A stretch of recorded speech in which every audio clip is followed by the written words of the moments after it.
Chapter 57. Joseph in Egypt. Genesis 39, 1-23. And Joseph was brought down to Egypt, and Potiphar, an officer of Pharaoh, captain of the guard, an Egyptian, brought him of the hands of the Ishmaelites, which had brought him down thither. And the Lord was with Joseph, and he was a prosperous man, and he was in the house of his master the Egyptian. And his master saw that the Lord was with him, and that the Lord made all that he did to prosper in his hand. And Joseph found grace in his sight, and he served him, and he made him overseer over his house, and all that he had he put into his hand. And it came to pass from the time that he had made him overseer in his house, and over all that he had, that the Lord blessed the Egyptian's house for Joseph's sake, and the blessing of the Lord was upon all that he had in the house and in the field. And he left all that he had in Joseph's hand, and he knew not aught he had, save the bread which he did eat. And Joseph was a goodly person, and well favoured. And it came to pass, after these things, that his master's wife cast her eyes upon Joseph, and she said, Lie with me. But he refused, and said unto his master's wife, Behold, my master wotteth not what is with me in the house, and he hath committed all that he hath to my hand. There is none greater in this house than I, neither hath he kept back anything from me but thee, because thou art his wife. How then can I do this great wickedness, and sin against God?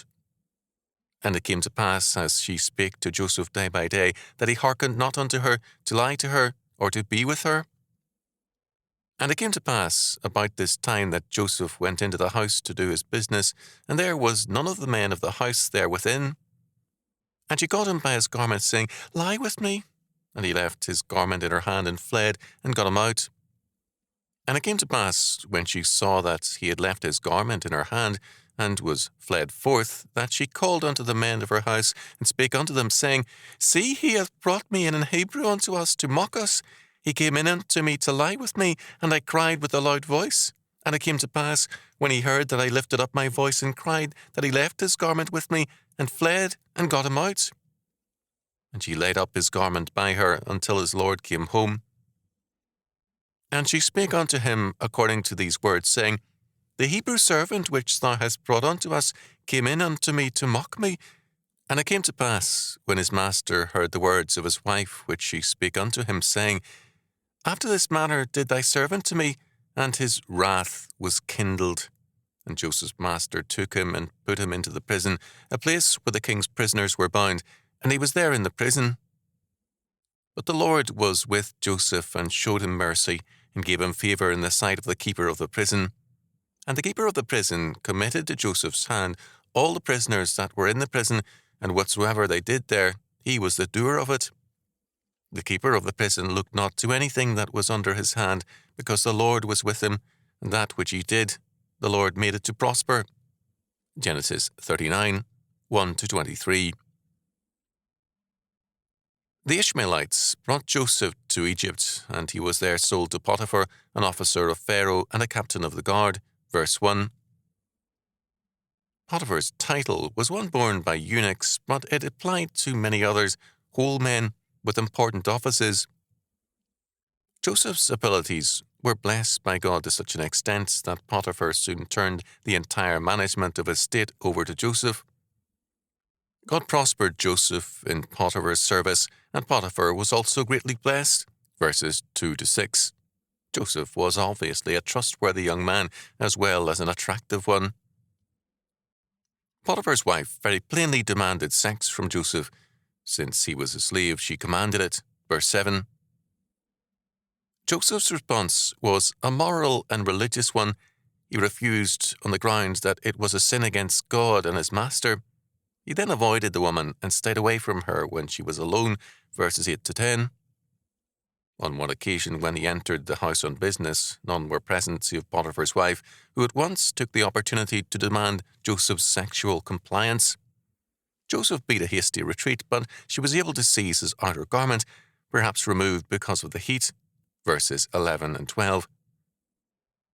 This she took to the men of the house, that is, other servants, telling them that Joseph had attempted to rape her.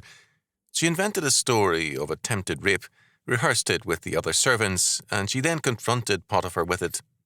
In essence, she blamed her husband for bringing Joseph into the house and trusting him. Verses 13 to 19.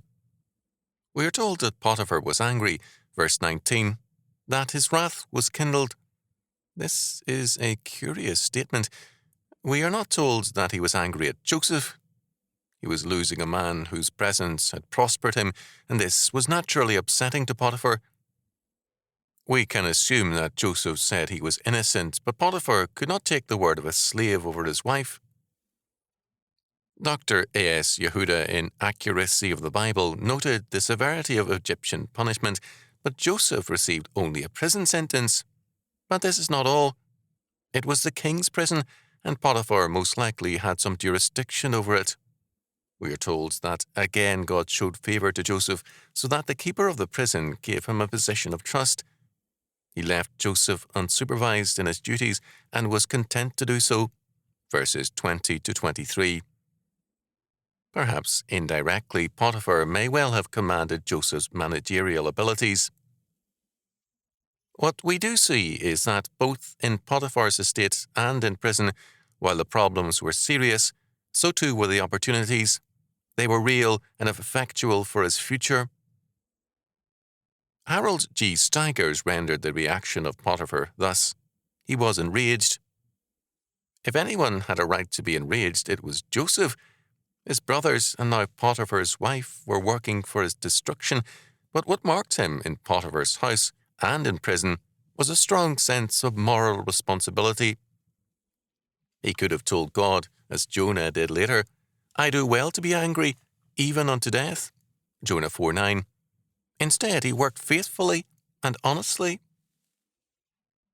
The Joseph story, from start to finish, is an account of God's predestination and of a young man's faithfulness to God in the face of hellish circumstances. It tells us that there is more to God's plan than we can see. We are told plainly in verse 2, quote, "The Lord was with Joseph." This Joseph must have believed in some sense also. Certainly his faith and morality remained unshaken. His answer to Potiphar's wife is a strong one. "How then can I do this great wickedness and sin against God?" Verse 9. He could have said, "God has forgotten me and cast me aside." He could have told himself, "This woman can do more for me than God is ready to do," but he did not. Joseph had been subjected to one crushing blow after another. His brothers had turned against him, and as he lay in the pits, he could hear them first plan to kill him, then sell him as a slave. Then his faithful service to Potiphar is rewarded with imprisonment. As a slave, he had no rights and no future. His reaction is again to work as a responsible man.